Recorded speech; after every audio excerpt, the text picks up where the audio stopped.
मी तुला जेलमध्ये टाकीला, मी तुला सांगतोय. हे काय चाललंय बावटपणा? कायला येडी आहे का काय रे?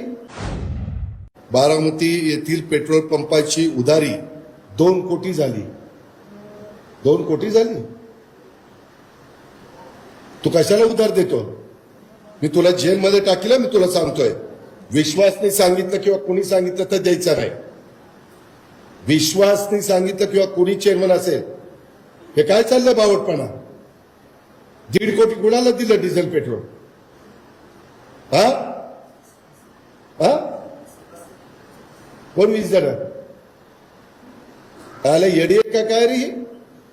म्हणजे मी वरनं पैसे आणायचे नाही, नालायकांनी असं 1.5 कोटीचं डिझेल पेट्रोल उधारीवर द्यायचं. तुमच्या काय बापाची आहे काय मार्केट कमिटी? माझ्याही बापाची नाही, तुझ्याही बापाची नाही. माझ्या शेतकऱ्यांची, व्यापाऱ्यांची, हमाल बापाड्यांची आहे. किती दिवस झाले बघ? तुम्ही काय करता रे? हजामती करताय?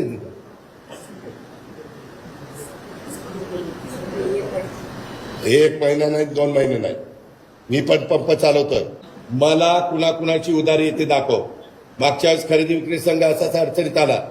पुढाऱ्यांची उधारी झाली, एकाने भरली नाही, त्याचे 101 प्रकरण करावे लागले. काय आला मी एवढा आवाज चढवतोय, हुशारकी मारतोय, तुम्ही असले धंदे करता? अरे तुमच्या सहकार्यामुळे, तुम्ही देत असलेल्या निधीमुळे मार्केट कमिटीचे सर्व वैभव दिसतंय. स्वभांडवलातून एकही विकास काम केलं नाही. तुम्हाला दाखव रे तुझ्या स्वभांडवलात काय केलं तू. करोडो रुपये मी देतोय, आम्ही मात्र आणतोय, पैसा ओततोय, तुम्ही उधळपट्टी करताय. शाणून